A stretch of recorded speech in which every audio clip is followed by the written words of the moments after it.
babaeng nagsuot ng pangkasal na damit habang papunta sa concert ng idol niya na tumutugtog sa stage. Aksidenteng naikasal sa poging boss niya. Hinihingal na naupo si Emily sa bench. Kanina pa nga siya naglalakad habang suot-suot ang gown na siya mismo ang gumawa. Nakalimutan niya kasi ang pera niya sa bahay na pinagtatrabahuan niya dahil sa pagmamadaling makatakas. Nakatakas nga siya kaso wala naman pala siyang pera. Medyo malayo pa nga ang lalakarin niya para makarating sa pagdadausan ng concert ng paborito niyang P-pop group. Pero kahit gaano nga ito kalayo, ay hindi pa rin titigil si Emily. Sayang ang ticket at gown. Kung hindi nga siya makakapunta sa concert. Akmang tatayo na nga sana si Emily nang biglang bumukas ang dalawang pinto ng simbahan at lumabas mula rito ang dalawang lalaki na nakasalamin at nakasuot ng tuxedo. Nangunot ang noo ni Emily nang ituro siya ng isang lalaking nakatuxedo. Wala sa sariling napaturo na nga rin tuloy siya sa kanyang sarili. Napailing na nga lamang siya at binaliwala ang dalawa. Akmang tatayo na nga sana siyang muli nang mapansin niyang naglalakad ang mga to palapit sa kanya. Bumundo lang ka ba sa dibdib ni Emily? Baka kasi kidnapper ang mga ito tapos makidnap pa siya. Sayang naman ang suot niyang gown. Nagmamadaling tumayo si Emily pero sa bigat ng gown niya ay napaupo na nga lamang siya ulit. Napasimangot na nga lamang siya nang hawakan siya ng dalawang lalaki sa magkabilang braso. Teka, anong kailangan niyo sa akin? Kung kikidnapin niyo ako, hindi na po ako bata. Babyface lang po ako pero matanda na po ako, no? Saad pa nga ni Emily na nakabusangot at pilit na hinihila nga ang kamay ng dalawang lalaki. Pero kahit anong hila niya, ay humihigpit lamang ang hawak ng mga to. Ano bang kailangan niyo? Nainis pa nga nasabi ni Emily. Sa halip na sagutin siya ng dalawang lalaki, ay laking gulat niya nang hilain nga siya nito, patayo, sa kawalang kahirap-hirap na binuhat.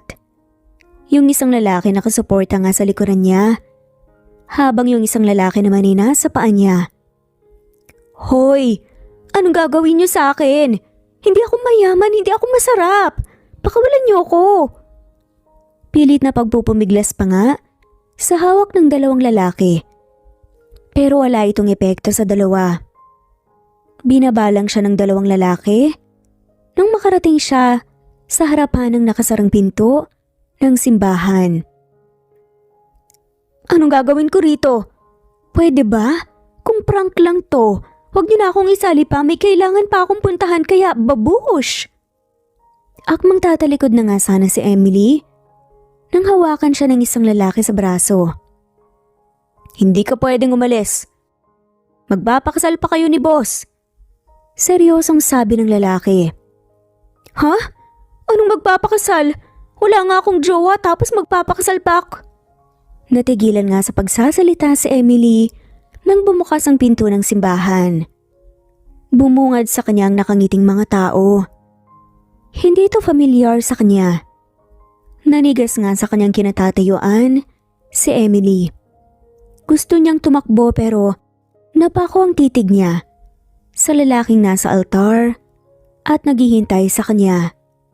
Pakiramdam ni Emily na laglag nga ang panty niya, ang pogi kasi ng groom. Samantala hindi maitago ang inis sa mukha ni Lucas habang nakatitig sa babaeng nasa dulo ng simbahan. Kanina pa ito nakatayo doon pero hindi pa ito naglalakad. Naiinip na siya.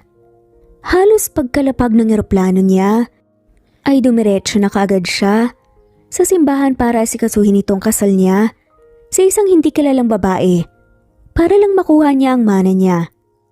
Huminga muna ng malalim si Lucas. Pilit niyang pinapakalma ang sarili at ramdam niyang nagtataka na nga rin ang kanyang mga bisita. Ano bang klaseng nakuha niyo, Oliver? Syunga-syunga! Naiiritang sabi pa nga ni Lucas at malalaki nga ang hakbang na naglakad patungo kay Emily.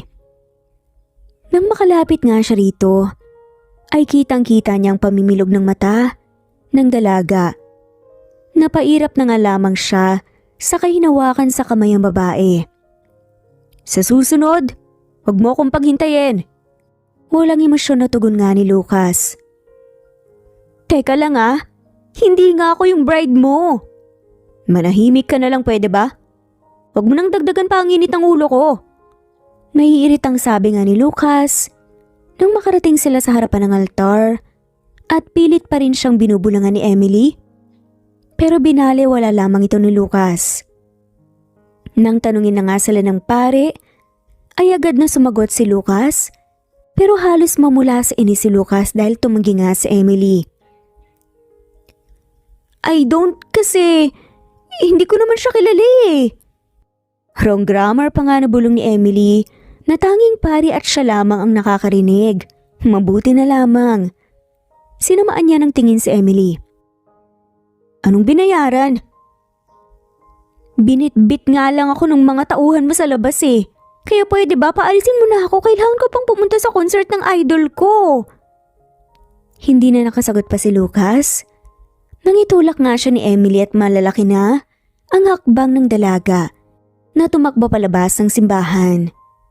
Narinig ang singhapan sa loob pero mas nanaigang galit ni Lucas.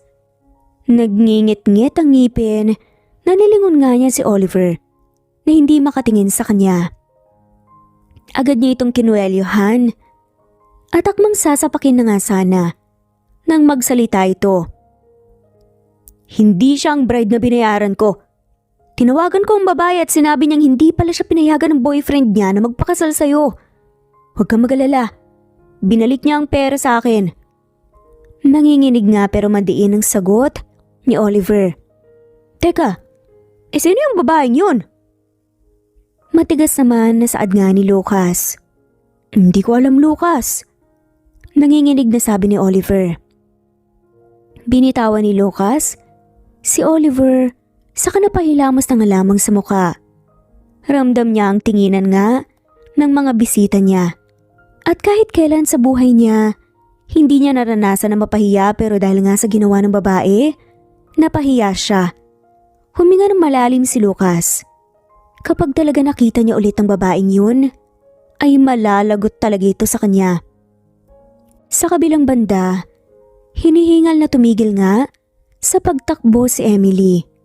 Sa wakas, ay nakalayo na nga siya sa simbahan. Siguro kung hindi siya nakatakas, ay mawawala na ang pagiging single niya. Hindi niya nga kilala ang lalaking yun tapos magpapakasal pa siya? Kahit poging lalaki ay hindi pa rin siya papayag sa gustong mangyari nito. Dahil di may pagkakailan na nakakatakot ang mukha nito. Huminga na nga lamang ng malalim si Emily. Saka nagpatuloy sa paglalakad. Kailangan niya nang makapunta sa concert bago pa ito magsimula. Saka sigurado naman siyang hindi na nga niya makikitang muli ang lalaki. Sa laki ng Maynila, 10% lang siguro ang tsansa na magkita sila. 3:00 na nga ng madaling araw nang makarating nga sa harapan ng gate ng mansyon si Emily. Pagod na pagod nga siyang napasandal sa gate nito. 12:00 natapos ang concert at 1 oras siyang naglalakad pa uwi ng mansyon. Paus na nga ang boses niya sa kakasigaw. Nanginginig naman ang binti niya sa kakalakad. Napapikit si Emily sa kanapatausdos, paupo nga sa sahig habang nanatiling nakasandal ang likod sa gate. Gusto niyang sumigaw para kunin ang atensyon ng guard ng bahay kaso wala na nga siyang boses. Huminga ng malalim si Emily at pinikit na nga lamang ang kanyang mga mata. Sa kabilang banda, malakas na napamura si Lucas nang makita sa harapan mismo ng bahay niya ang parehong babae na pinahiya siya sa simbahan. Nakasandal ito sa gate ng bahay niya at mahimbing na natutulog. Hindi pa rin niya makalimutan ang pagpapahiya nito sa kanya kanina. Sinabi na nga lamang niya sa mga bisita niya na nagtatampo lang ang babae sa kanya. Naiinis pa nga siya dahil nasayang ang pera niya sa kasal na hindi naman natuloy. Ano naman kayang ginagawa ng babaeng to sa bahay ko? Mahinang bulungan ni Lucas sa sarili. Lumabas siya ng kanyang kotse sa kanilapitan ng babae. Niyugyug niya ito sa balikat upang gisingin. Nagmulat naman ang mata si Emily. Ang pogi mo talaga. Inaantok na sabi pa nga ni Emily at papikit-pikit pa nga ang mga mata nito. Nawala ang lungkot sa mukha ni Lucas pero agad din naman siyang tumikhim. Akmang magsasalita na nga sana siya nang lumapat ang labi ni Emily sa labi ni Lucas. Nanlaki mga mata ng binata sa nangyari. Humiwalay ang labi ni Emily kay Lucas sa kasumandalang talaga sa dibdib ng binata. Malakas ang tibok ng puso ni Lucas habang hindi pa rin makalimutan ang nangyari. Lasing ka ba? Inis na tanong nga ni Lucas pero walang naging sagot si Emily at huminga na nga lamang ng malalim si Lucas sa kabinuhat ng dalaga. Sinakay niya ito sa kotse niya bago siya bumusina. Bumukas naman kaagad ang pinto ng gate. Patingin-tingin si Lucas sa dalaga habang nagmamaneho papasok ng kanyang mahabang hardin papunta sa dulo kung saan nakatayo ang kanyang malaking mansyon. Muling huminga ng malalim si Lucas. Kasalanan mo to sa akin. Hinalikan mo ako. Pagbabayaran mo to. Mahinang bulong na nga lamang ni Lucas pero may diin habang seryosong nagmamaneho. Nang makarating nga siya sa harapan ng mansyon ay bumaba muna siya bago magtungo sa kabilang parte ng sasakyan. Binuksan niya ang pinto at binuhat nga si Emily papalabas ng sasakyan. Nagulat si Lucas nang magmulat muli ang mata ni Emily. Bumungis-ngis pa nga ito at napailing na nga lamang si Lucas at akmang hahakbang na papasok ng bahay nang hawakan ni Emily ang kanyang pisngi at muli siyang hinalikan ng dalaga. Sobrang pogi mo talaga. Sana hindi na ako magising sa panaginip na to. Tugon ng dalaga habang nakangiti at nakapikit pa. Huminga ng malalim si Lucas upang pakalmahin ang puso niya na hindi mapakali sa pagtibok. Pagbabayaran mo talaga to. Seryosong sabi ni Lucas sa katuluyan ng pumasok ng kanyang bahay. Kinabukasan alimpungatan si Emily sa malakas na sigaw ng kanyang pinsan na si Rhea. Humihikab pa nga siya, bumangon pero natigilan siya nang mapagmasdan ng paligid. Hindi ito ang kwarto niya. Teka, nasan ako? Alarmang tanong nga ni Emily sa sarili at kinapan niya ang kanyang sarili at nakahinga siya ng maluwag dahil wala naman siyang galos sa katawan. At parang wala namang kakaiba. Mukhang hindi rin naman nabiyak ang petsay niya dahil wala naman siyang naramdamang sakit sa gitna ng kanyang mga hita. Nanuot sa kanyang ilong ang amoy ng lalaki. Napapikit pa nga siya kasi sobrang bango ng paligid pero natigilan siya nang marinig nga muli ang boses ni Rhea. Pagtingin niya rito ay nanlilisik nga ang mga mata nito. Hindi ka pa bababangon, Emily? Alam mo ba kung kaninong kwarto itong tinutulugan mo, ha? Lasing ka kagabi. At nakalimutan mo kung saan ang kwarto mo. Mahabang sermon nga sa kanya ni Rhea. Napabalikwas na nga lamang siya dahil doon. Saka parang napapasang umalis sa kama. Nasan ba ako?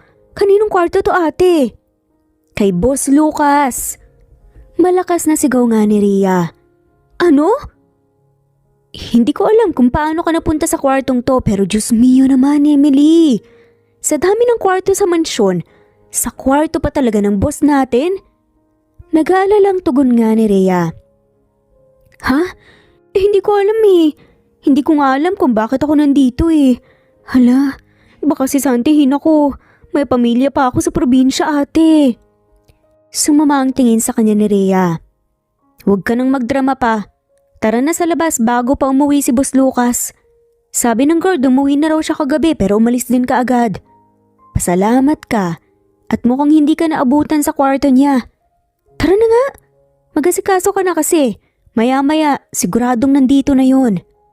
Ani nga ni Rhea.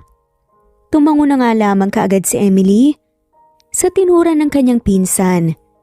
Paglabas nila, sa kwartong yun ay nagmamadali siyang nagtungo sa kwarto niya Bawat katulong sa mansyon na yon ay may sari-sariling kwarto sa first floor. Mabilisan na lamang ang pag-asikaso ni Emily sa kanyang sarili. Hindi may pagkakailang kinakabahan nga si Emily dahil yun ang unang beses na makikita niya ang big boss ng mansyon. Nang matapos nga siya ay lumabas na nga siya ng kanyang silid. Nabutan niya ang iba pang mga katulong na nakatayo at nakahilera sa may pinto. Agad siyang sumabay kay Rhea. Nasa may pinto siya kaya kitang-kita niya ang magarang sasakyan na pumarada sa harapan ng mansyon. Pigil ang hininga ni Emily nang bumukas ang sasakyan at napaawang na nga lamang ang kanyang labi nang makilala ang lalaking lumabas mula rito. Ang lalaking yun ay ang groom ng tinakbuhan nga niyang kasal. Automatikong napunta nga sa kanya ang tingin ng lalaki. Walang emosyon ang tingin nito pero hindi maintindihan ni Emily kung bakit sobrang lakas ng tibok ng puso niya. Siya si Boss Lucas. Siya ang nagpapasahod sa atin. Ngayong nandito na siya, ayusin mo ang galaw mo ha. Ayaw niya nang tatamad-tamad lalo na sa mga tumatakas. Bulong nga ni Rhea. Napalunok na nga lamang siya nang maglakad nga palapit sa kanila si Lucas. Pakiramdam ni Emily, sila lang dalawa ni Lucas doon. Nang makalapit si Lucas, tumigil nga ito sa harapan niya. Medyo nakaangat pa nga ang kanyang tingin dahil matangkad ang binata. Kamusta ang tulog mo? Napakunot noo si Emily. Ano po? Ang tanong ko, kamusta ang tulog mo? Maayos naman. Umangat ang sulok ng labi ng binata. Mabuti naman. Maayos din ang tulog ko kapag akong natutulog sa kama ko eh. Ano? Pumunta ka mamaya sa kwarto ko. Pagkatapos niyang sabihin yun, nilagpasan nga ni Lucas si Emily, saka dire-diretsong umakyat sa hagdan. Saglit na natulala nga si Emily pero agad din na natauhan nang hampasin nga siya ng pinsan. Anong ibig mo sabihin nun ha? Si Boss Lucas ang nagdala sa'yo sa kwarto niya? Kulat na sabi nga ni Rhea. Hindi ko alam. Pagtanggi naman ni Emily. At hindi nga niya alam kung ano ang sasabihin. O sige, magtrabaho na lang tayo at ikaw pumunta ka sa kwarto ni Boss. Wala naman tayong magagawa sa utos niya eh. Nakangising sabi na nga lamang ng pinsan niya. Hindi na nakaangal pa si Emily nang iwan nga siya ni Rhea. Nakatitig na nga lamang ang dalaga saka nasa hagdan nga siya habang napapalunok. Hindi pa rin siya makapaniwala na makikita niyang muli ang lalaki. Iniling na nga lamang niya ang ulo saka bumalik sa kwarto niya. Muli niyang inayos ang sarili. Bago niya, may isipan na puntahan nga si Lucas sa kwarto nito. Baka gusto nga siyang parusahan ni Lucas dahil sa pagtakas niya sa kasal o kaya naman ay baka sisantihin na nga siya. Napalunok na nga lamang si Emily. Lumabas siya ng kanyang silid at dire-diretsong tinungo ang kwarto ni Lucas. At magkakatok na nga sana siya nang bumukas ito. Bumungad sa kanyang katawan ng lalaki. Saglit siyang natulala rito bago tumikhim. Huwag kang mag-alala. Sa'yo yan. Ano?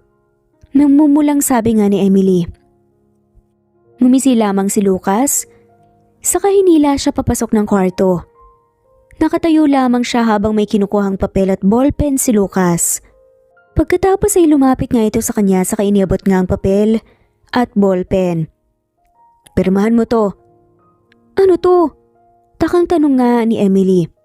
Marriage contract. Marriage? As in kasal? Nangunot ang noon niya sa kabinasa ngang nakasulat. Nanlaki ang mga mata niya nang makita na kontrata nga ito ng pag-iisang dibdib nila. Ano to? Ayoko to.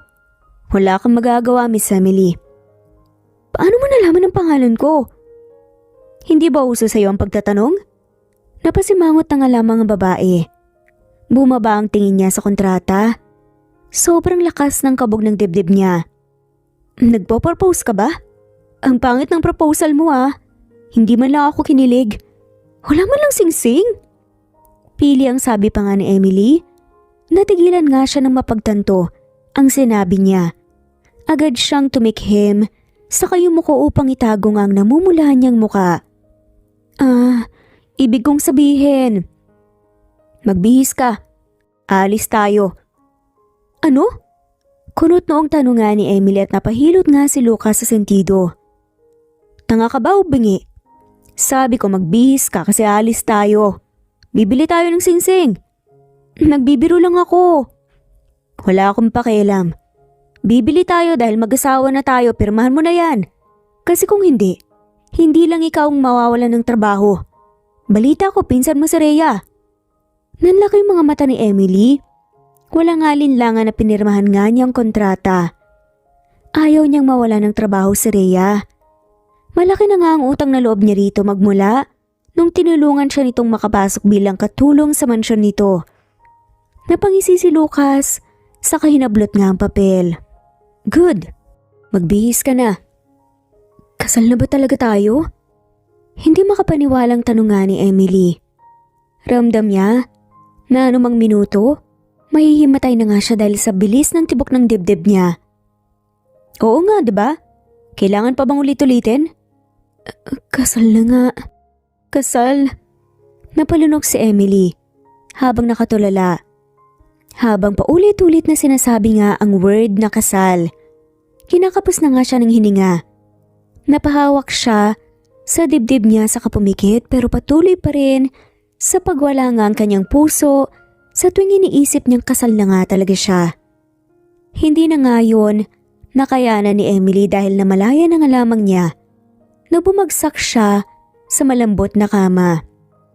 Sa kabilang banda, napatanga si Lucas habang nakatingin kay Emily na walang malay na nakahiga sa kama niya. Napahilot na nga lamang siya sa sentido bago inayos ang higa ni Emily. Tinitigan niya ng mabuti si Emily at napahiga na nga lamang ng malalim dahil naguhuramentado na nga ang dibdib niya. Umiwas siya ng tingin bago lumabas ng kanyang kwarto. Nakasalubong nga niya ang pinsan nitong si Rhea. Nasa loob si Emily. Pakibihisan siya. Bibili kami ng singsing ng asawa ko. Asawa niyo na po si Emily? Nanlaking matang tanong nga ni Rhea. Oo. At magmula ngayon ituring niyo na rin siyang may-ari ng bahay na to. Nagkakaintindihan ba tayo, Rhea? Tulalang tumango na nga lamang si Rhea, kaya nilagpasan niya ito. Nang makarating siya sa labas nga ng mansyon, huminga siya ng malalim. Tuwing pumapasok nga sa isip niya, si Emily ay nagwawala ang mga bulate sa tiyan niya. Naiinis siya na natutuwa sa nararamdaman. Hindi niya gusto si Emilyng magpakasal. Pero wala naman siyang magagawa. Kapag nakuha na nga niya ang gusto niya, ay dun na nga niya iiwan ito at pakakasalan ng childhood best friend niya. Samantala bumungad nga ang nakasimangot na mukha ni Rhea nang magising siya. Napansin niya rin na iba na talaga ang suot niyang damit. Agad siyang tumayo.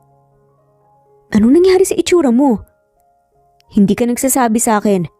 Mag-asawa na pala kayo ni Boss Lucas? Nagtatampong sabi ni Rhea at nanlaki ang mga mata niya. Huwag ka nang magsinungaling pa. Sinabi sa akin ni Boss Lucas. Grabe ka. Kaya pala wala lang sa'yo na tumakas kasi asawa mo pala ang big boss. Pero ayos lang. Masaya ako para sa'yo.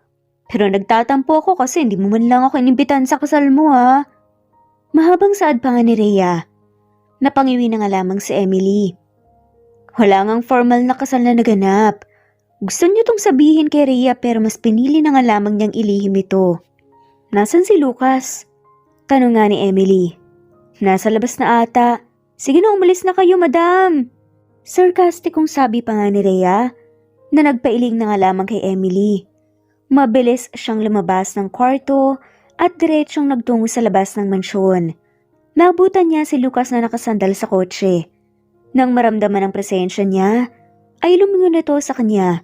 Naglakad dito palapit sa kanya at nagulat si Lucas nang ipulupot nga nito ang braso sa bewang niya. Ayos ka lang ba? Kunot noong tanong ni Emily. Masama kasi ang tingin ni Lucas habang naglalakad sila palapit sa sasakyan. Pinagbuksan siya ng pinto ng sasakyan ni Lucas, kaya agad siyang sumakay dito. Nang sumakay si Lucas ay nagulat nga siya dahil hinampas nito ang manibela. Ano bang problema mo? Bakit ganyan ang suot mo? Dress na sobrang ikli? Backless pa? Alam mo ba kung paano tignan ng mga tauhan ko kanina yan? Wala namang masama. Sa kasariya ang nagsuot nito sa akin, sexy naman ako. Anong masama doon? Sagot pa nga ni Emily. Sa halip na sagutin nga siya, ay pinaandar na nga lamang ng lalaki ang kotse. Napailing na nga lamang si Emily pero hindi nga niya maiwasang magtaka. Naiinis ba ito sa suot niya? Kasi ayaw nga niyang pagpiestahan siya ng mga lalaki. Sa isiping yun ay napangisi na nga lamang si Emily. May kakaibang kiliti nga siyang naramdaman. Bakit ka ngingiti dyan? Tanong nga ni Lucas. Wala.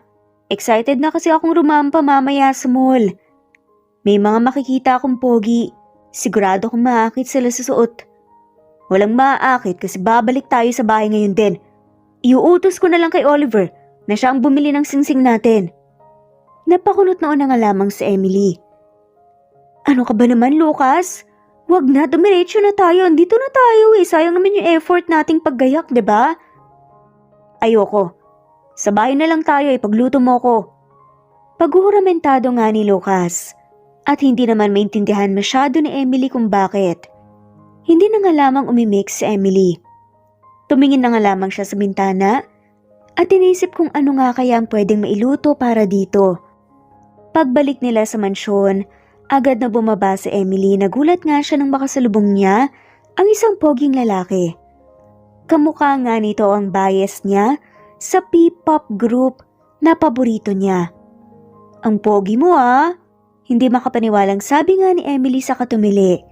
Niyakap niyang lalaki at mangyayakap na nga din siya dito nang makarinig nga sila ng boses. Kapag hindi mo siya binitawan, Oliver, mawawalan ka ng trabaho. Saad ni Lucas sa lalaki. Nagulat nga si Emily dahil mahina siyang itinulak ni Oliver. Pasensya na po, seloso ang asawa mo eh. Napapakamot sa ulo na nga lamang nasabi ni Oliver. Seloso? Nagsiselos ka? Mumingising sabi pa nga ni Emily kay Lucas. Umirap si Lucas sa katinigdan nga si Oliver. Inabutan niya ito ng pera bago nga siya hawakan ni Lucas at hilahin papasok nga ng bahay. Lucas, nagsiselos ka nga ba talaga? Pangungulit pa nga ni Emily. Hindi. Malamig na sa dama ni Lucas.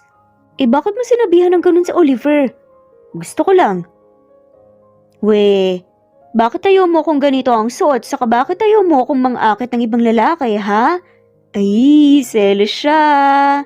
Pangasar pa nga ni Emily. Hindi no? Inis na binitawan nga nito ang kamay ng babae. Napahinto si Lucas sa katinaasan siya ng kilay. Sus, di babalik na ako kay Papi. Saad nga ni Emily at kumunot noon naman si Lucas. Papi? Si Oliver! Ang pogi niya kaya. Ano kaya ang feeling na makasal kay Oliver? Ako ang asawa mo, hindi si Oliver. Nakasimangot na tugon pa nga ni Lucas. Ano naman? Gusto ko pa rin si Oliver. Alam ko na. Sasama na lang ako sa kanya. Napatili si Emily nang hilain nga siya ni Lucas pasandal sa dingding.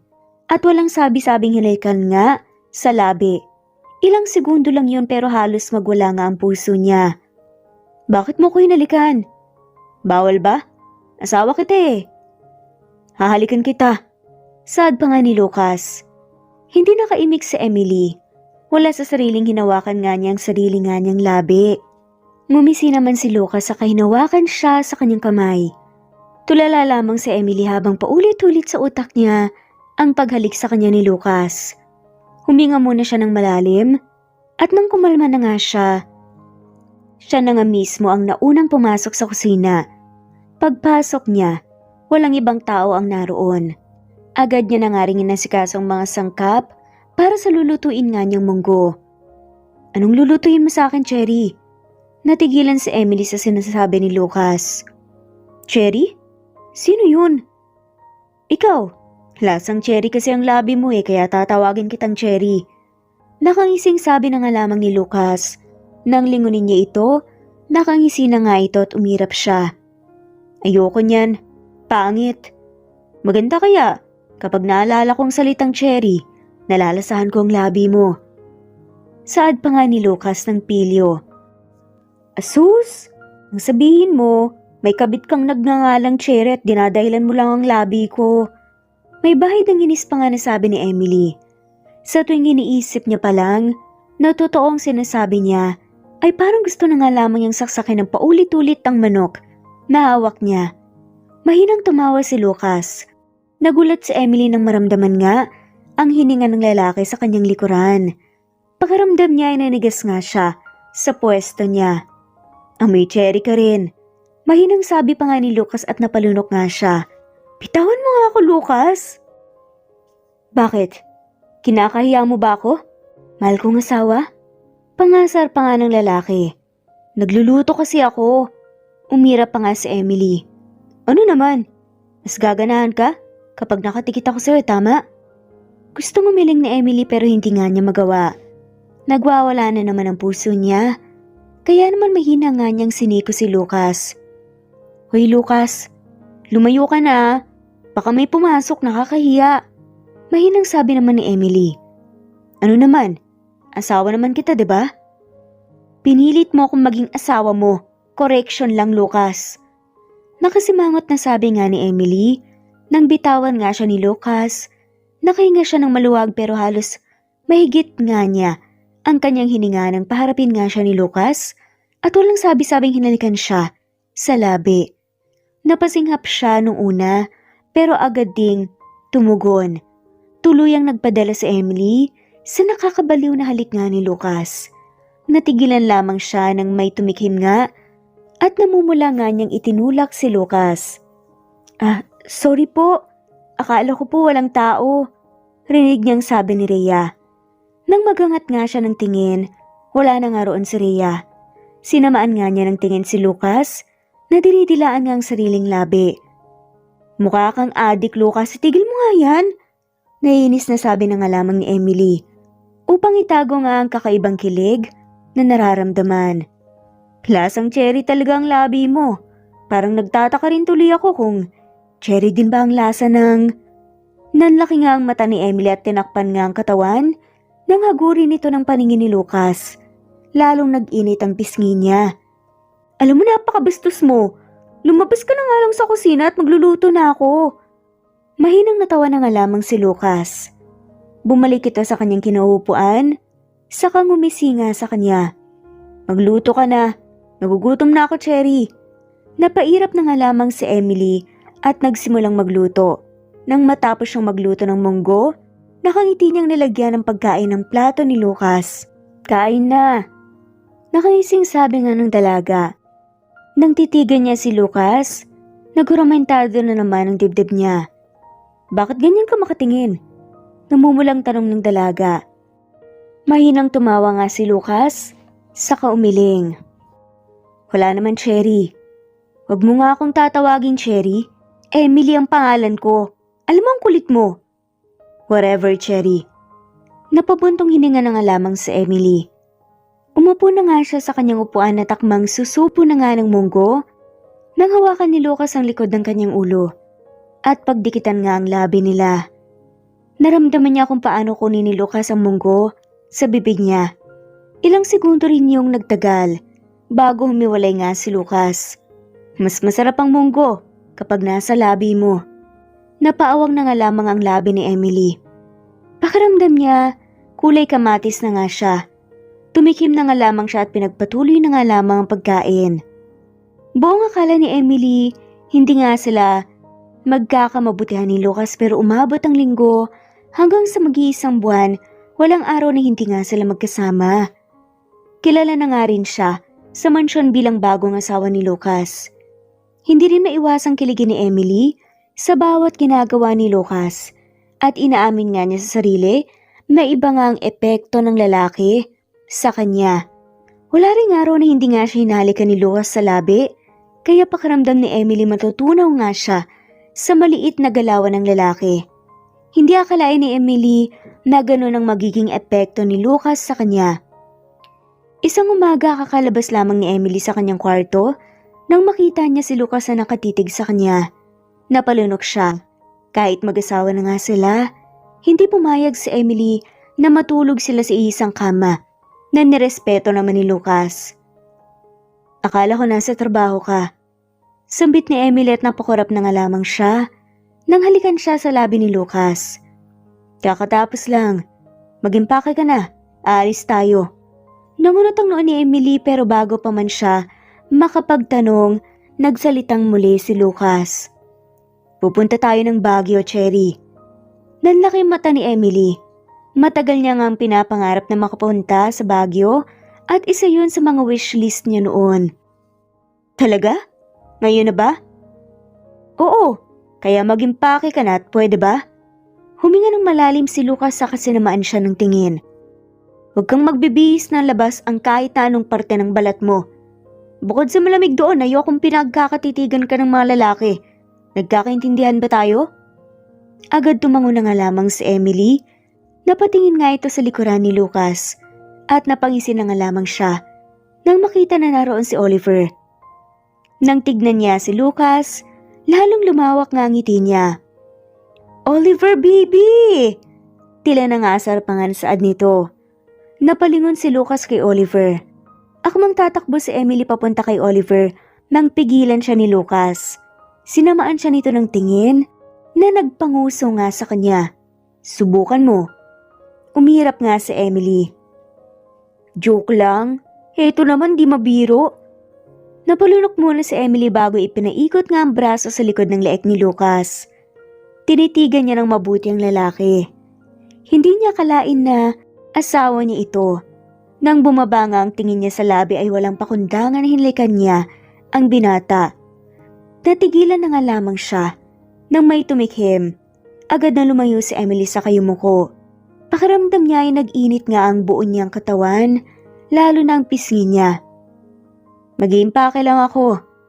Mabilis na sabi nga ni Emily, saka kumaripas nga ng takbo papasok ng kwarto niya. Samantala tumikhim si Lucas upang matauhan. Pakiramdam niya ay nanigas nga siya kanina nang halikan siya ni Emily. Isama pang abnormal na tibok ng puso niya. Nang tumingin siya kay Oliver, nakangiti ito. Anong giningiti-ngiti mo dyan?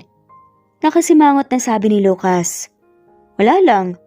Apektado ka sa halikan no. Akala ko ba gagamitin mo lang? Ani nga ni Oliver. Natuto pang dila ni Lucas. Si Oliver ay isa rin niyang childhood best friend. Kapatid nito si Natasha na siyang pinangakuan nga niyang papakasalan nga noong mga bata pa sila. Huwag ka na lang makailam, Oliver, saad ni Lucas. Sabagay, aakitin ko na lang siya kapag magpo-propose ka na kay Natasha at annulled na kayo. Nakaising sabi nga ni Oliver, lalong sumama ang timpla ni Lucas. Umalis ka na rito, Oliver. Pwede ba? Nawala ang ngisi sa mukha ni Oliver saka ito bumuntong hininga. Alam ko ang ganyang pakaramdam, Lucas. Sana naman mapagtanto mo yon bago mahuli ang lahat. Ani nga ni Oliver sa katumalikod. Napaiwas na nga lamang ng tingin si Lucas.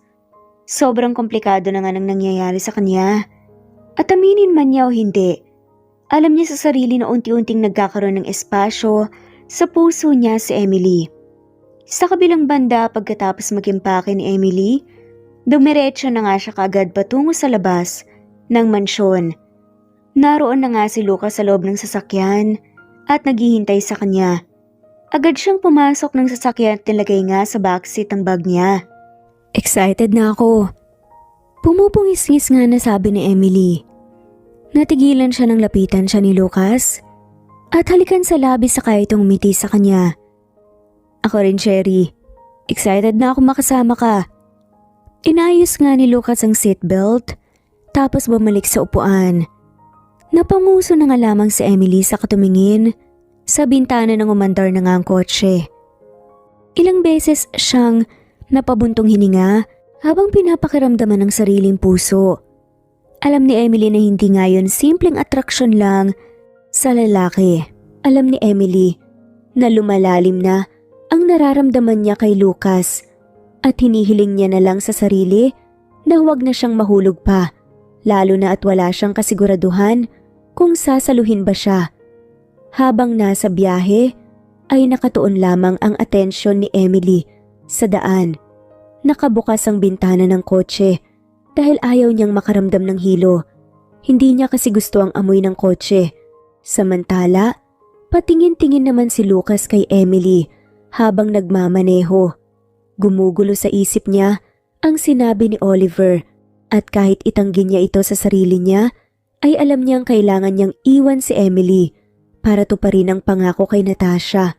Kung tutuusin, pwede niya nang pakasalan si Natasha kaysa kay Emily. Kaso abala naman si Natasha sa modeling career nito, kaya naisipan niyang magpakasal sa iba at makipaghiwalay kapag nakuha niya na ang mana. Natigilan si Lucas sa pag-iisip nang tumunog ang telepono niya. Mula sa gilid ng kaniyang mata ay napatingin din si Emily. Kinuha ni Lucas ang kaniyang earpods bago sinagot ang tawag ng kaniyang ama. "Daddy, kumusta? Napatawag ka?" Tanong nga ni Lucas. At bungad naman ito, "Lucas, nabalitaan ko.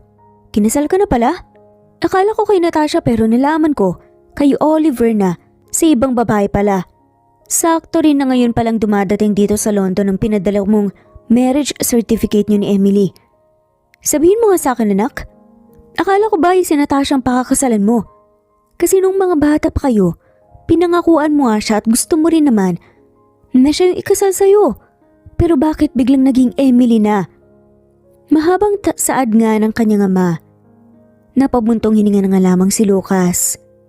"Dad, alam ko ang ginagawa ko. Sa ngayon, tuparin mo ang pinag-usapan natin." "Dahil ba sama na anak? Anak, masasaktan si Emily sa ginagawa mo. Nagawa ko lang naman ang kasunduan na yun dahil gusto na kitang mapakasal kay Natasha tapos hindi ko akalain na sa ibang babae ka pala magpapakasal. Ganyan ba kita pinalaki, Lucas? Manggagamit?" Sermon pa nga ng ama. Humigpit ang hawak ni Lucas sa manibela pero pinilit nga niyang pakalmahin ang sarili. "Dad, please. Tuparin mo na lang ang pangako mo sa akin. Sige, kung yan ang gusto mo, uuwi kami ni mommy mo next week dyan sa Pilipinas. Para formal na maibigay ko na sa inyo ang mana mo. Pero ito ang tatandaan mo, Lucas. Huwag kang lalapit sa amin ng mommy mo kapag nagsisi ka sa ginawa mong yan." Ani pa nga ng ama bago patayin nga ang tawag. Napabuntong hininga na nga lamang si Lucas. Nang lingunin niya si Emily, ay mahimbing na nga itong natutulog. Naramdaman niyang malakas na pagpintig ng dibdib niya. Hindi niya alam kung makakaya niya bang sabihin kay Emily ang totoo. Iniisip niya palang na iwanan nga siya nito, sumisikip na nga ang dibdib niya. Iniling na nga lamang ni Lucas ang ulo at nagpatuloy nga sa pagmamaneho. Nagising naman si Emily na nakahiga na nga sa malambot na kama. Napapalikwas nga siya nang bangon sa kapinagmasdan ng paligid. Napatingin siya sa pinto nang bumukas ito. Nakangiting tinignan siya ni Lucas. "Mabuti naman at gising ka na. Magbihis ka. Mamamasyal tayo." "Nasaan tayo?" Takang tanong nga ni Emily. "Nasa bahay ko sa Baguio." Muling tinignan ni Emily ang kwarto. "Ito na bang magiging kwarto ko rito habang nandito tayo sa Baguio?" Bahagyang nangunot nga ang noo ni Lucas sa narinig. "Anong kwarto mo?" "Kwarto natin. Isa lang ang kwarto rito, Cherry." Nanlaki ang mga mata ni Emily. Akmang ibubuka na nga niya ang kanyang bibig para umangal nang magsalita nga si Lucas. "Huwag ka nang umangal pa. Magbihis ka na. May bagong bukas na amusement park malapit lang dito. Sige na, Cherry. Hintayin kita sa baba." Ani nga ni Lucas saka nga siya kinindatan bago lumabas nga ng kwarto. Napakamot na nga lamang ng ulo si Emily saka napipilitang bumangon. Mabilis lang siyang nag-asikaso at nagbihis bago nga niya naisipang lumabas ng kwarto. Bumaba nga siya ng hagdan at naabutan nga sa sala si Lucas na naghihintay nga sa kanya. Tumikhim siya para makuha ang atensyon nito. Umangat naman ang tingin ni Lucas at napangiti. "Ang ganda mo ngayon ah." Tumaas naman ang isang kilay nga ni Emily. "Dati na akong maganda, Lucas." "Oo na, dati ka nang maganda. Sexy din. Sabihin mo Saad pa nga ni Emily. Oo na. Saka mabait, maalaga, matalino, mapagmahal, hindi pa? Pangungulit pa nga ng babae. Ngumiwi na nga lamang si Lucas, saka hindi makapaniwalang tinignan si Emily. Abuso ka na. Mahina na nga lamang napabungis-ngis si Emily.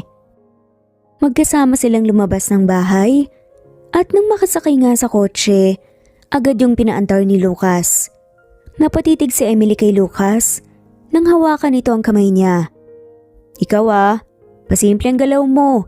Pangasar niya kay Lucas. Bawal ba? Asawa naman kita.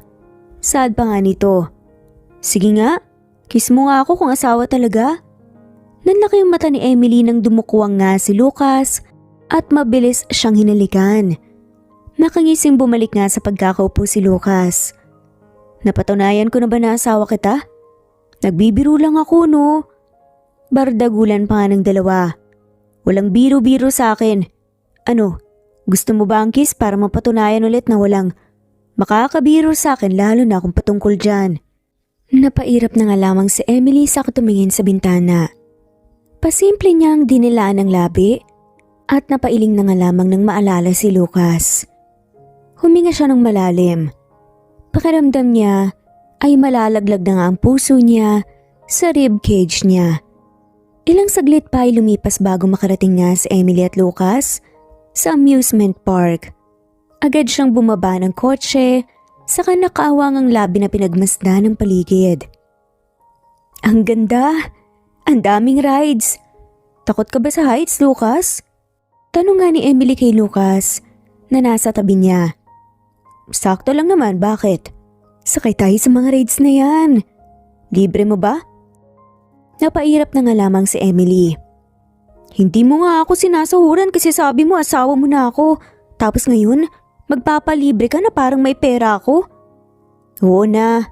Ang sungit mo naman, Cherry. Ako nang magbabayad basta mag-enjoy ka. Nakangiting sabi nga ni Lucas.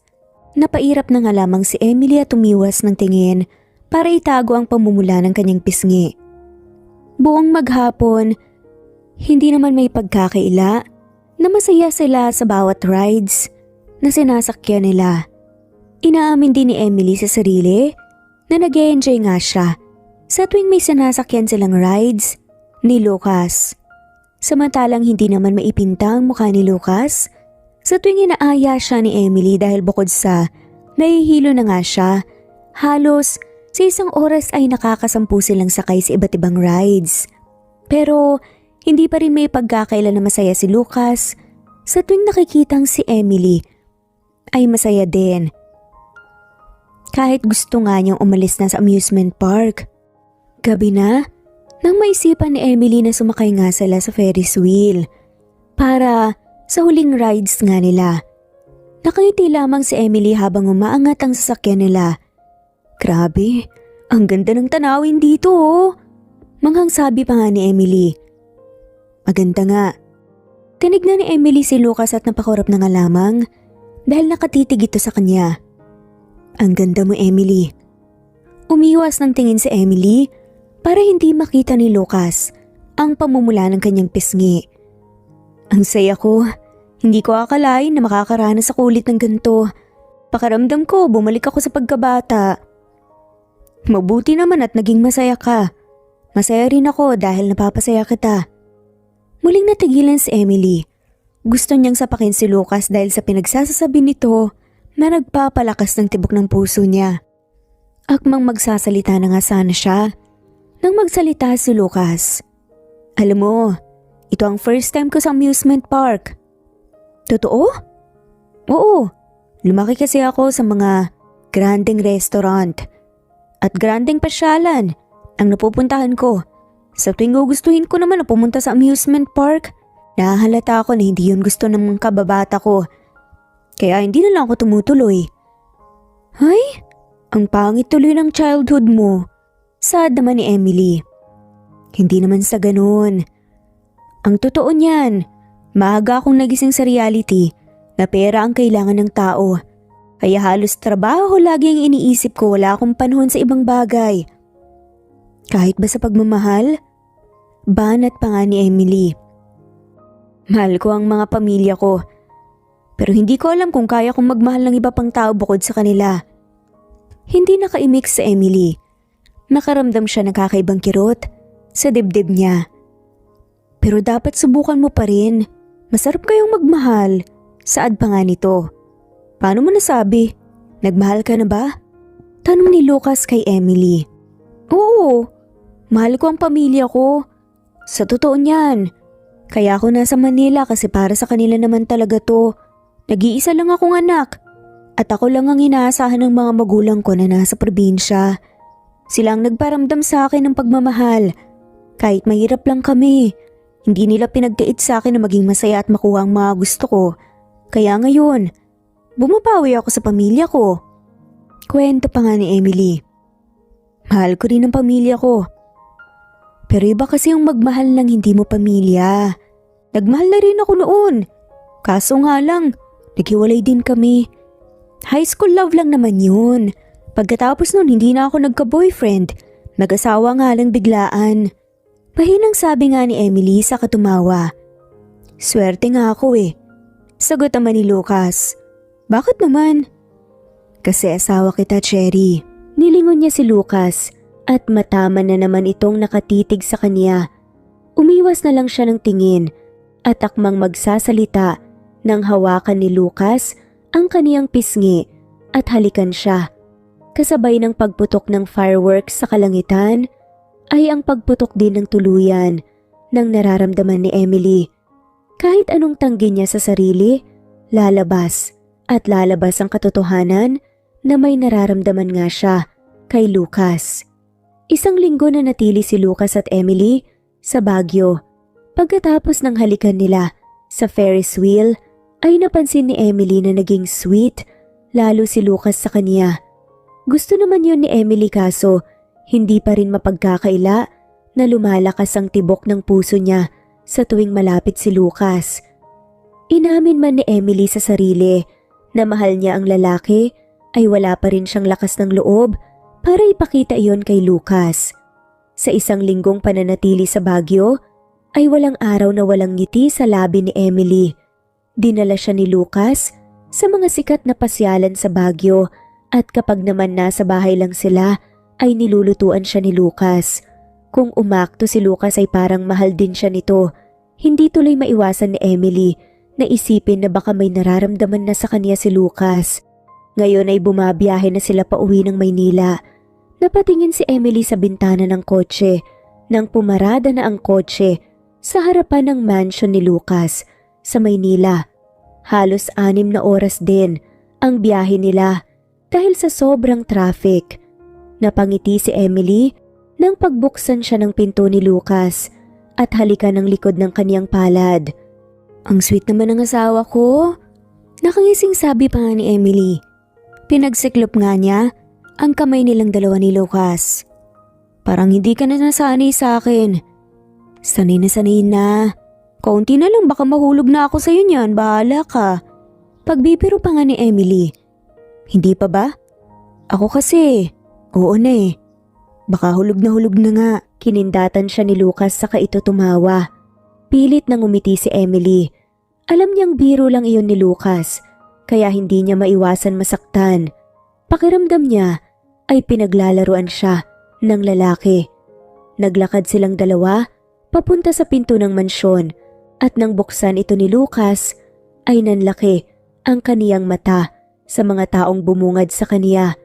Nasa harapan nila ang mga magulang ni Lucas na sina Don, Lander at Doña Cassie. Katabi ng mga ito si Oliver at ang isang magandang babae. Nasa tabi rin ng magandang babae ay isa pang magandang babae na kasing edad lang ng mga magulang ni Lucas. Nagulat si Emily nang lumapit yung magandang babae na kaedad lang nila kay Lucas. Saka sa mismong harapan niya ay kitang-kita niya kung paano lumapat ang labi nito sa labi ni Lucas. Ang mas kinasakit pa ay binitawan ni Lucas ang kamay ni Emily. Natasha? Biglang sabi nga ni Lucas. Nandito na ako, baby. I miss you so much. Hindi na ako tumawag sa'yo kasi gusto kong masorpresa ka. Ano, nasorpresa ka ba sa pagdating ko? Nakangiting sabi pa nga ni Natasha. Maluha-luhang umatras si Emily, saka mabilis na tumakbo palayo roon. Hindi man lang siya pinigilan ni Lucas. Pagpasok niya sa kaniyang kwarto ay huminga siya ng malalim saka kinapa ang dibdib niya. Parang may milyong kutsilyo ang tumusok doon. Mahina siyang natawa. Mabuti na lang ay hindi siya umamin na mahal niya si Lucas. Kasi kung oo, baka magmukha lang siyang tanga. Bukod doon baka pinaglalaruan lang siya ni Lucas. Lalo na at biglaan ang naging kasal nilang dalawa.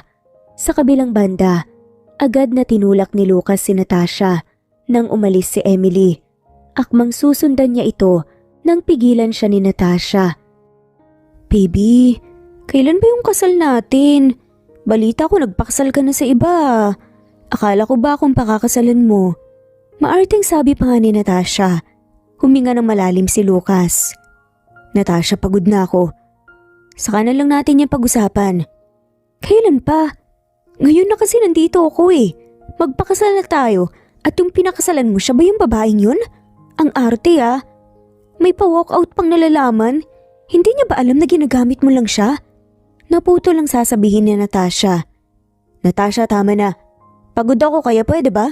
Lubayan mo ako. Galit na sigaw ni Lucas. Saka nagmamadaling nilagpasan sila. Hindi na siya pumunta sa kwarto ni Emily. Dumiretso siya sa kwarto niya, saka huminga ng malalim. Hindi niya maintindihan ang sarili. Dapat ay masaya na siya kasi ikakasal na sila ni Natasha. Pero sa tuwing pumapasok sa isip niya ang mukha ni Emily na umiiyak ay nasasaktan siya. Napahilamos na lamang siya sa mukha at nahiga sa kama. Ano bang ginawa mo sa akin, Emily? Mahinang tanong ni Lucas sa sarili. Samantala, mugto ang mata ni Emily nang lumabas siya ng kaniyang silid.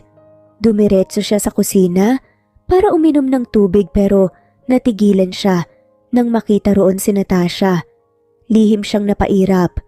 Inaamin niya naman na nagsiselos siya rito kaya hanggat maaari ay pinipigilan niya ang sarili na huwag itong suntukin sa mukha. Yaya, pwede bang pakiluto ako ng pagka... Naputol nga ang sasabihin ni Natasha. At palabang sagot nga ni Emily, hindi mo ko yaya. Nakasimangot na sabi ni Emily. Dire-diretso siyang naglakad palapit sa ref, saka kumuha ng tubig doon. Umayos siya ng tayo saka uminom ng tubig. Nasa kalagitnaan siya ng pag-inom ng agawin iyon ni Natasha sa kanya. Pakiramdam niya ay may nakapasok na tubig sa kaniyang ilong. Masama niyang tiningnan si Natasha. Gusto mo ba akong patayin ha? Tanong pa nga ni Emily. Kung pwede nga lang eh. Nanguuyam pa nga na tugon ni Natasha. Umirap na nga lamang siya sa hangin. Hanggang maaari ayaw nga niyang makaaway si Natasha dahil baka siya pa ang magmukhang masama. Ayaw niya pa naman ng gulo. Naglakad na nga lamang siya paalis pero hindi pa nga siya nakakaalis ng kusina nang magsalita si Natasha. Alam mo bang ginamit ka lang ni Lucas? Diretsahang saad ni Natasha. Natigilan sa paglalakad si Emily. Nakatayo na nga lamang siya pero hindi nga siya lumingon kay Natasha. Bata pa lang kami nangako na siyang pakakasalan niya ako. Kaso hindi ako makapaniwala na nagpakasal siya sa isang tulad mo para lang makuha ang mana niya. Alam mo bang kapag naipasa ni Tito ang mana niya kay Lucas, iiwan ka na niya agad? Ayan ang sabi niya kay Kuya Oliver. Kinamit ka lang niya para makuha ang mana niya. Hindi ka niya gusto. At kung ano man ang ginagawa niyo, sa ngayon, parte lang yun ng pagpapanggap niya. Mahabang sabi pa nga ni Natasha. Napaigtad na nga lamang ito nang maramdaman ang hininga ni Natasha sa kanyang tenga. Huwag ka nang umasa ng isang katulong na katulad mo. Mamahalin ni Lucas. Akong gusto niya. Akong mahal niya. Hindi ang isang hampas lupang katulad mo. Kaya kung ako sa'yo, magbalot ka na Emily dahil paniguradong pinoproseso na ng mga magulang ni Lucas ang mana niya. Ayaw mo naman sigurong harap-harapan pang ipamukha sa'yo ni Lucas na hindi ka talaga niya mahal, di ba? O baka naman gusto mong imbitahan kita sa aming kasal? Nanunuyang tanong ni Natasha. Pagkatapos iyon sabihin ni Natasha ay nilagpasan na nito si Emily. Napayuko siya. Tagos sa puso lahat ng sinabi ni Natasha. Ayaw niyang maniwala kay Natasha, pero may isang parte ng utak niya ang sinasabing totoo, ang sinasabi ng dalaga. Huminga ng malalim si Emily, saka umiling. Hindi dapat puso ang pinapairal niya. Kailangan niyang malaman ang lahat kay Lucas. At ang pinakaunang tanong na paniguradong matatanong niya ay kung bakit siya nito pinakasalan. Agad na naglakad si Emily papunta sa library ng bahay. Iyon kasi ang alam niyang tambayan ni Lucas. Pagdating niya roon ay bumungad sa kanya ang tahimik na library. Wala man lang tao kaya napabuntong hininga na lamang si Emily. Magmula noong dumating sila sa bahay ay hindi na niya nakita si Lucas. Naisipan niya na lamang na manatili sa library upang hintayin si Lucas. Napatingin siya sa mga libro na nasa mataas na shelf. Kinuha niya ang hagdan at pumanhik doon. Habang namimili siya ng mga libro ay nakarinig siya ng pamilyar na boses. Boses yun ni Lucas at ni Natasha. Lucas naman, kailan mo ba ako balak bilhan ng singsing? Matagal na tayong engaged. Pero hindi mo pa ako binibilhan ng singsing. Saka pwede ba? Hiwalayan mo na si Emily. Untag pa nga ni Natasha. Manahimik ka, Natasha. Marami akong ginagawa kaya umalis ka na dito. Kalmadong sabi ni Lucas. Dahil ba sa Emily na yan? Sabihin mo nga sa akin. Mahal mo ba siya? Galit na sigaw ni Natasha. Nahigit ni Emily ang kanyang hininga. Hinihintay niyang sumagot ng oo si Lucas. Pero gano'n na nga lamang ang pagkadismaya niya sa narinig. Hindi ko alam. Mahinang sagot na nga lamang ni Lucas pero sapat na upang marinig niya. Hindi ko alam? O hindi mo talaga mahal? Lucas, alam kong ako ang mahal mo. Bata pa lang tayo, magkasama na tayo kaya alam kong hindi mo ako magagawang ipagpalit dyan sa Emily. Sabi pa ni Natasha. Natasha, umalis ka na dito. Marami pa akong gagawin kaya umalis ka na. Pagtataboy pa nga ni Lucas kay Natasha. Narinig ni Emily ang malakas na pagsigaw ni Natasha at ang malalakas nitong yabag. Napapitlag na nga lamang siya ng pagbagsak nga nang sumara ang pinto ng library. Mabilis na bumaba si Emily. Sumantal siya sa isa sa mga shelf saka huminga ng malalim.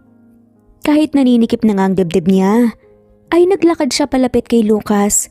Nakita niya itong hinihilot ang sariling sentido habang nakaupo sa upuan.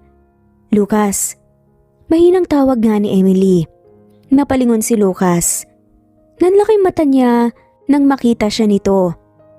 Kanina ka pa dyan? Bakit parang natatakot ka? Hindi ako natatakot. Nagtataka lang ako kung bakit nandito ka sa library. Mahinang tumawa si Emily. Bawal na ba ako rito sa library? Sa pagkakaalam ko, asawa mo ako ah. Hindi yun ang ibig kong sabihin, Emily. Emily, ang galing ah. Ang bilis magbago. Dati cherry, di ba? Pekeng tumawa si Emily. Pilit nang pinipigilan ng sarili na maluha.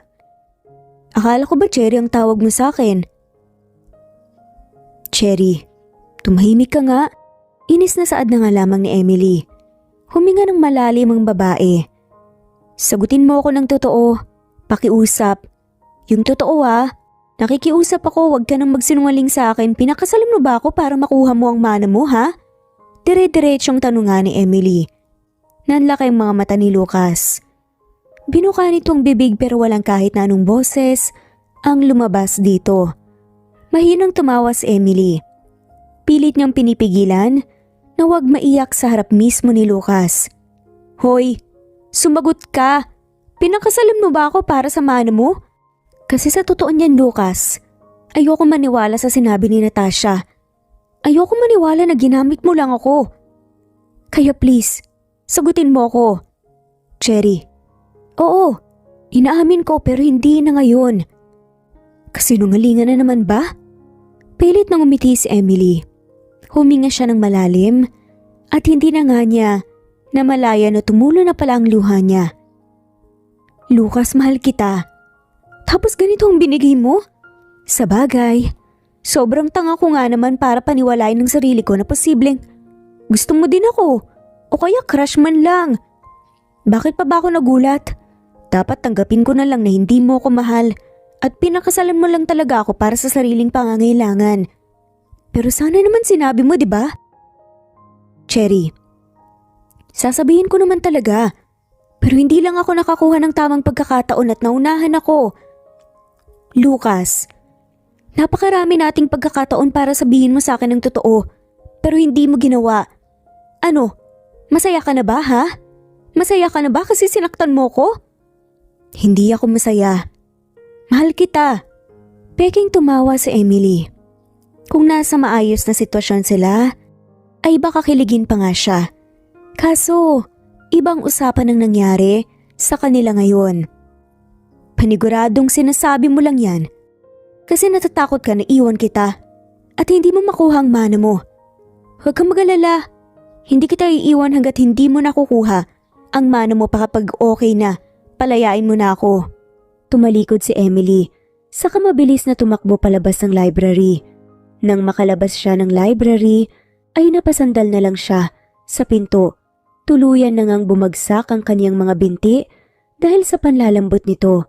Parang hinahalukay ang dibdib niya, lalo na kapag iniisip niyang ikakasal sa iba ang lalaking mahal niya. Marahas na pinunasan ni Emily ang kaniyang luha. Hindi siya pwedeng makita ni Natasha na umiiyak dahil lang sa nalaman niya. Hindi siya pinalaking mahina ng mga magulang niya. Tulala si Lucas habang nakatingin sa mga papeles na dapat ay babasahin niya. Magmula noong lumabas si Emily ay hindi na niya magawang mag-focus sa dapat na gagawin niya. Nanunumbalik sa isip niya ang sagutan ni Emily. Napahilamos na lang siya sa mukha. Hindi siya makapaniwalang lalabas sa bibig niya ang salitang mahal niya si Emily. Pero hindi siya nagsisisi dahil pakiramdam niya ay nabawasan ng tinik ang dibdib niya sa nagawang pag-amin. Napatingin siya sa pinto nang pumasok doon ang kaniyang mga magulang kasama si Natasha. Lalong sumama ang timpla niya nang makita si Natasha. Anak, narito na ang dokumento sa pagbasa ng aking mga ari-arian sa pangalan mo. Kapag nawala na ako, automatikong ililipat nga sa pangalan mo ang iyong mana. Sabi nga ng kanyang ama, saka naupo nga sa harapan niya. Napatitig siya sa mga dokumento at gusto niyang maging masaya dahil naroon na nga ang pinakahihintay niya pero walang kahit na anong bahid ng kasiyahan nga na nararamdaman. Sa wakas, makapaghandaan na tayo sa kasal natin, Lucas. Masayang sabi pa nga ni Natasha. Lumapit ito sa kanya at akmang hahawakan na nga siya. Pero umusog nga siya palayo, saka sinamaan ng tingin si Natasha. Huwag mo kong lalapitan. May asawa ko. Seryosong sabi nga ni Lucas, wala nga siyang ganang makipag-argumento kay Natasha. Lucas, ano bang sinasabi mo? Galit na sabi ni Natasha. Tinignan ni Lucas ang kanyang mga magulang sa huminga ng malalim. Dad, Mom, gusto ko pong iatras ang kasal namin ni Natasha. Gusto ko na pong... mahal ko na po si Cherry. Ang asawa ko. Siya ang gusto kong makasama, hindi si Natasha. Matigas na sabi nga ni Lucas. Alam na niya sa sarili niya ang gusto nga niya at hindi nga niya hayaan na mawala pa nga si Emily sa piling niya. Lucas, nangako ka. Hindi makapaniwalang sabi nga ni Natasha. Huminga ng malalim nga si Lucas saka sinumaan ng tingin si Natasha. Dahil sa'yo, nagalit sa akin ang asawa ko. At ito ang tatandaan mo, Natasha. Hindi kita mahal. Mahal ko si Cherry at siyang pipiliin ko kumpara sa inyong dalawa. Kaya pwede ba? Itigil mo na ang pamamaliit mo. Dahil hindi naman lingid sa kaalaman mo na may kinakalantaray kang iba sa ibang bansa. Walang emosyon na sabi pa nga ni Lucas. Nanlaki naman ang mga mata ni Natasha nang dahil sa narinig. Napatayo nga siya sa gulat sa kumilingiling. Hindi totoo yan.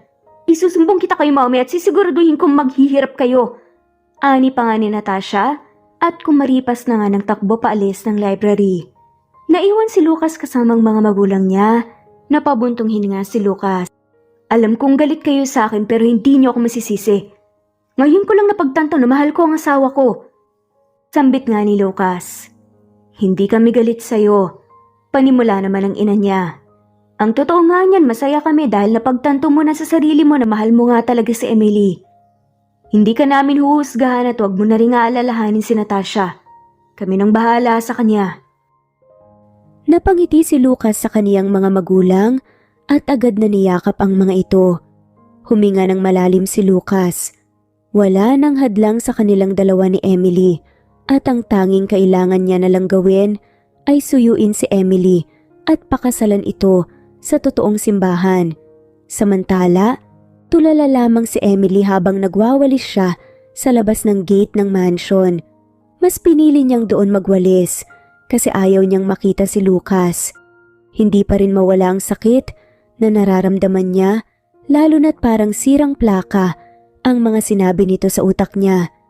Hindi rin kinakaya ni Emily sa tuwing naiisip niya na ikakasal si Natasha at Lucas, samantalang mananatili siyang dating asawa na ginamit lamang para sa mana.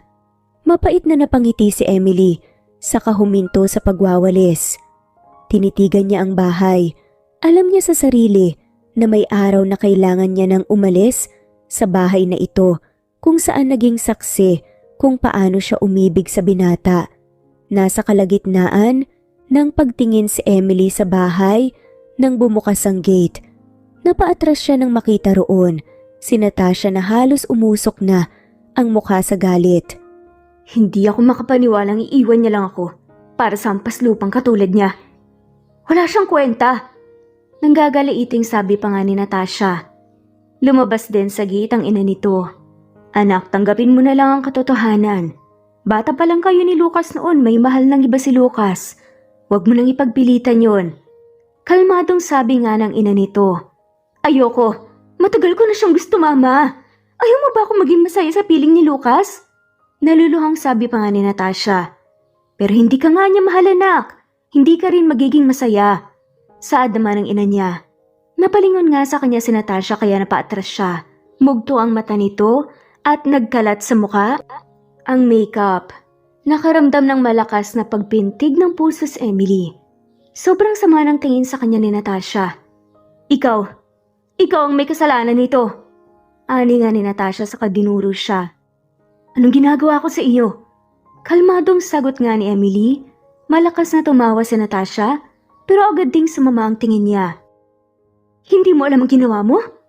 Inagaw mo lang naman sa akin ang dapat na sa akin. Ani ni Natasha. Napairap naman si Emily. Hindi siya magpapatalo sa babaeng to. Hoy, Natasha, wala akong inagaw sa'yo Wala? Nagpapatawa ka ba?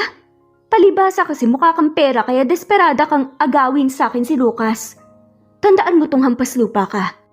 Kahit pagpalibalik ta rin pa nga ang mundo, hindi pa rin kayo parehas ni Lucas. Isa ka pa rin hampas lupa. Langit siya, lupa ka lang. Nakaising sabi pa nga ni Natasha. Nagngingit-ngit naman ang ngipin ni Emily at humigpit ang hawak niya sa walis. Sakat sinamaan nga ng tingin si Natasha. Hoy, wala kang karapatan na sabihin sa akin yan Ngumisi si Emily. Kasi ang sinasabi mong hampas lupa ay ang babae lang naman na pinakasalan ng taong gusto mo. Well, hindi na ako hampas lupa ngayon. Dagdag pa ni Emily. Anong sabi mo? Galit na sabi ni Natasha. Bago pa man siya makasagot ay nakalapit na nga sa kanya si Natasha. Sinabunutan siya nito at agad naman nagumante. Ang ina naman ni Natasha pilit silang pinaghihiwalay. Guard! Tawagin niyo si Lucas! Bilisan niyo! Sigaw ng ina ni Natasha. Parang awa niyo na. Anak, Emily, tumigil na kayo! Dagdag pa nga nito pero kahit anong sabi nito hindi pinapansin ni Emily at ni Natasha ang ina. Mamatay ka na! Wala kang puwang sa mundo! Walang puwang sa mundo ang mahirap na katulad mo! Tugon ni Natasha. Napahiga siya sa sahig at napangiwi ng kalmutin ni Natasha ang kaniyang mukha. Hindi siya nagpapigil. Sinipa niya sa tiyan ng dalaga, saka magkabilaan itong sinampal at hinawakan ng pisngi niya na may dumadaloy ng dugo. Mahaba ang kuko ni Natasha at napangiwi pa siya nang makita na may dugo rin sa kuko niya. Kung hampas lupa ako, desperada ka naman at walang modo. Mas masahol ka pa nga sa kung anumang tinatawag mo sa mga katulad ko. Tandaan mo, Natasha, hindi kita uurungan. Pabalik na sigaw ni Emily. Hindi ikaw ang babaeng magbibigay ng takot sa akin, Emily. Sabi pa nga ni Natasha, naglakad dito palapit sa kanya, kaya napaatras nga siya. Napangisi si Natasha, at lalong hindi ikaw ang babaeng aagaw sa akin kay Lucas. Dagdag ni Natasha. Nagulat si Emily nang lumapit sa kanya si Natasha at tinulak siya sa kalsada. Bago pa man siya makatayo, ay napansin ni Natasha ang isang malaking van na mabilis na naglalakad palapit sa kanya. Sinubukan niyang tumakbo pero hindi pa siya nakakahakbang ay naramdaman ni Natasha ang malakas na impact ng sasakyan sa kaniyang katawan. Ramdam niya ang pagtilapon niya sa isang bahagi ng kalsada at ang malalakas na sigawan, pero ang mas nangibabaw dito ay ang sigaw ni Lucas. Nanghihinang napatingala si Emily. Naramdaman niyang may bumuhat sa kanya at nang tingnan niya ito ay nakita niya si Lucas na nag-aalalang nakatitig sa kanya. "Cherry mahal, dadalhin kita sa ospital," sabi pa nga ni Lucas. Bakas ang pag-aalala sa boses nito. "Lucas, akala ko hindi mo ako pupuntahan." Napakagat na nga lamang ng labi si Emily nang makaramdam ng kirot sa kanyang ulo. Tumama ang ulo niya sa unahan ng kotse kaya yun ang lubos na naapektuhan. Nahihilo na nga rin siya pero pinipigilan niya lang na pumikit kasi natatakot siyang baka hindi na nga siya magising pa. "Shh, huwag ka nang magsalita pa, Cherry. Dadalhin kita sa ospital." "Lucas, mahal." Bumaba ang tingin ni Lucas kay Cherry. Sinubukan nga ni Emily na iangat ang kanyang kamay pero napangiwi na nga lamang siya dahil sa sakit ng kanyang ulo. Mariin nga siyang napapikit. "Mahal, please. Huwag mo kong iwan. Huwag mong ipikit ang mga mata mo." Naramdaman ni Emily na nilagay nga siya sa sasakyan at ang pag-andar nga nito. Nanatili pa rin nakapikit nga ang kanyang mga mata. "Cherry, please. Nagmamakaawa ako, wag mong ipikit ang mata mo." "Emily!" Minulat ni Emily ang mata sa katinignan si Lucas.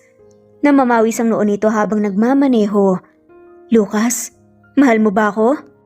"Cherry, hindi ito ang panahon para tanungin mo ko. Mahal mo ba ako?" Nangihinang tanong nga ni Emily. Kailangan niyang kumpirmahin ang nararamdaman ng binata. "Oo, mahal kita, kaya wag mo nang ipipikit ang mata mo, Cherry. Mahal kita, pakakasalan pa kita." Sa narinig ay napangiti si Emily. Naramdaman niya ang panlalabo ng kaniyang mata at tanging sigaw na lamang ni Lucas ang narinig bago siya nawalan ng malay. Sa kabilang banda, ilang beses na napamura si Lucas habang karga-karga si Emily papasok ng ospital. Tuluyan na itong nawala ng malay at sa tuwing iisipin niya pa lamang na mawawala si Emily sa buhay niya, ay pakiramdam niya ay naninikip ang dibdib niya. Agad siyang dinaluhan ng mga nurse at inalalayan siyang ilagay si Emily sa kama. Pagkatapos ay pinigilan siya nito na makapasok sa loob kung saan gagamutin si Emily. Nanghihinang napaupo si Lucas sa upuan. Nanginginig ang kaniyang katawan sa pinaghalong galit at pag-aalala. Natigilan lamang si Lucas nang marinig ang boses ni Natasha. "Lucas, nasan si..." Hindi na nga niya pinatapos pa si Natasha at agad siyang tumayo sa kasinampal nga ang dalaga. Napasinghap na nga lamang ang mga magulang niya, maging ang magulang ni Natasha. Mangiyak-ngiyak siyang tinignan ni Natasha. "Huwag mong babanggitin ang pangalan ko, Natasha. At huwag ka rin magkakamaling magpakita pa sa akin. Dahil sa'yo, ganito ang nangyari kay Emily." Nagngingit-ngit nga na sabi ni Lucas. Gusto niyang kaladkarin si Natasha at saktan pa nga ito lalo pero pinigilan niya ang kanyang sarili. Kahit papaano ay marespeto pa nga rin siya rito bilang kaibigan.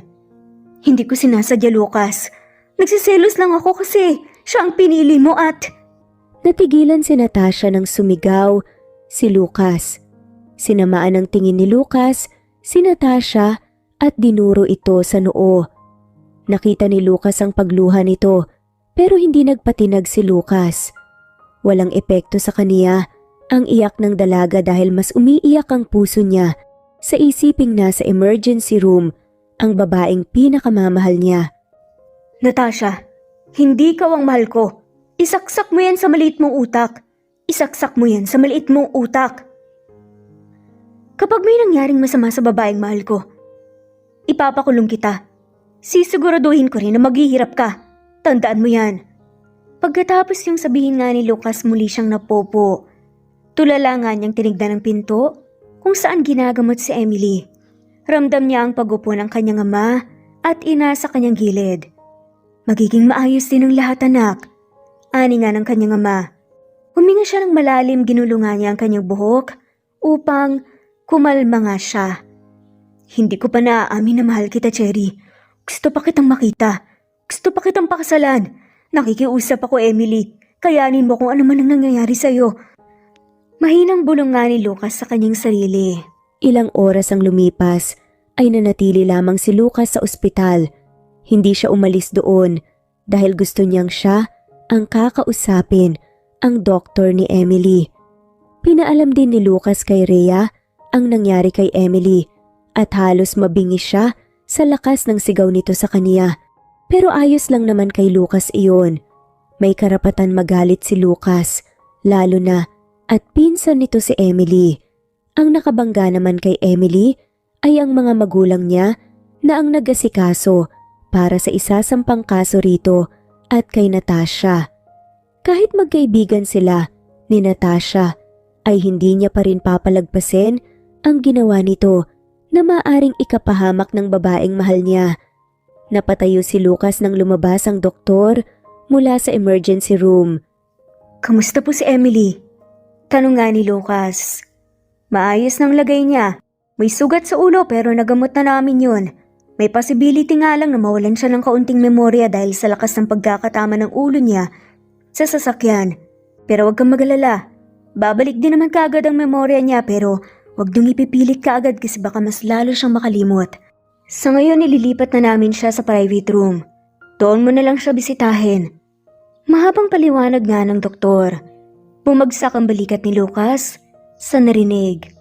Mahal, huwag mo naman akong kalimutan oh. Mahinang dasal nga ni Lucas. Nagising naman si Emily na puting kisame ang bumungad sa kaniya. Napaigik siya nang maramdaman ang sakit sa ulo at doon din nanumbalik sa kanya ang nangyari. Huminga siya ng malalim upang pakalmahin ang sarili. Gustong-gusto niyang bumangon at sugurin si Natasha para kalbuhin ito. Muntikan na siyang mamatay kung sakaling hindi siya nadala sa ospital. Napatingin si Emily sa kaniyang gilid at halos manlambot ang puso niya nang makita si Lucas. Napangiti siya. Naalala niya ang ginawang pag-amin nito. Halos sumabog ang puso niya sa pinaghalong saya at kilig. Kaya pala siya inaaway ni Natasha kasi siya ang pinili ni Lucas. Umangat ng tingin si Lucas at nagtagpo ang mata nilang dalawa. Mahal, ayos ka lang ba? Naalala mo ba ako? Hindi umimik si Emily. Pakiramdam niya na nigas nga siya dahil sa tinawag nito sa kanya. Simpleng salita pero nagwawala ang bulate sa tiyan niya. Kung hindi mo ko nakilala, ayos lang sa akin. Akong magpapaalala sa iyo ng lahat ng pinagsamahan natin. Lahat magsimula sa una. Hindi ako magsasawa basta maalala mo lang ako. Pero ngayon masaya ako kasi nagising ka na. Nag-aalala ako sa iyo ng sobra. Pakiramdam ko mamamatay ako kapag may nangyaring masama sa'yo. Hindi siya umimik ulit. Gusto niya lang pagmasdan si Lucas na bakas ang pag-aalala sa mata at ramdam na ramdam nga niyang pagmamahal nito sa kanya. Mahal na mahal kita, Cherry. Yan ang gusto kong aminin sa'yo. Hindi mo man ako maalala ngayon pero bakit ko naman kakalimutan ng mahal kong asawa? Nanlaki ang mata nga ni Lucas sa sinabi ni Emily. Cherry? Yes, mahal? Nagulat si Emily nang tumayo nga si Lucas at walang alinlangan nga siyang hinalikan sa labi. Tumagal yun ng ilang segundo bago humiwalay nga sa halik. Hindi na nga niya alam kung ano ang kanyang re-react. Akala ko lang talaga hindi mo na ako maalala. Sabi kasi ni Doc, may possibility na hindi mo ako maalala. Wala eh. Nakatatak ka talaga sa puso at isip ko. Napangisi na nga lamang si Emily nang mapansin na namumula nga si Lucas. Mahina siyang tumawa pero agad ding nawala nang maalala Si Natasha. Akala ko ba ikakasal na kayo ni Natasha? Bakit ka nandito? Saka yung impaktang yun, ang lakas talaga ng loob na itulak ako. San ba yun? Nang masuntok nga. Kahit isa lang. Mahinang tumawa nga si Lucas. Saka hinawakan ng kanyang kamay. Masuyo itong hinalik-halika ni Lucas na nagpawala na naman ang puso niya. Wala na yun. Tinigil ko na. Ang totoo niyan, ipapakulong ko na nga talaga siya dahil sa ginawa niya sa'yo. Saka wala na rin akong pakialam sa kanya. Sayong-sayo na ako, mahal. Ikaw na ang gusto kong makasama at hindi siya. Noon inaamin ko na alam ko talaga sa sarili ko na pakakasalan ko si Natasha kasi isa rin sa mga pangako ko. Sa pamilya niya yon na magpapakasal kaming dalawa. Kaso, nang makilala kita, ikaw ang minahal ko, Cherry. Ayos lang naman yun kay mommy at daddy kaya wala kang dapat ipag-alala. Kalimutan na lang natin, Natasha. Ikaw ang mahal ko at hindi siya. Paliwanag nga ni Lucas. Kahit na, katulong mo lang ako noon. Baka naman sinasabi mo lang to kasi hindi mo pa nakukuha ang mana mo. Nakasimangot na sabi nga ni Emily. Sa isipin na yon ay kumirot na naman ang dibdib niya. Wala akong pakialam kahit ano pa kita noon. Saka wala na rin akong pakialam sa mana ko. Ang mahalaga mahal kita at pakakasalan mo ko. Bumalik ang ngiti sa labi ni Cherry. Ikaw talaga. Oo na, pakakasalan na kita. Muli siyang hinalikan sa labi ni Lucas. Sa puntong iyon, wala na dapat ipag-alala si Emily. Mahal siya ni Lucas at iyon na lamang ang panghahawakan niya. Magmula noong araw na iyon, ay walang araw na hindi nakangiti si Emily. Masaya siya sa nagiging buhay pag-ibig niya at wala siyang pagsisisi na si Lucas ang napili niyang mapangasawa. Tanggap din siya ng mga kamag-anak nito at maging ang mga magulang ni Emily ay tanggap din si Lucas. Pinaalam pala ni Lucas ang tungkol sa magaganap nilang kasal at halos magulat pa si Emily dahil isang malaking sorpresa na napapayag ni Lucas ang ama nito na sobrang strikto pagdating sa kanya. Pero wala na rin dapat ipag-alala si Emily. Alam niya sa sarili na magiging maganda ang buhay niya kasama ang lalaking kanyang pinakamamahal. Mabilis na lumipas ang buwan, araw na ng kasal nila at hindi mapigilan ni Emily na maging emosyonal habang nakatitig sa malaking simbahan. Ito ang parehong simbahan kung saan una silang nagkita ni Lucas.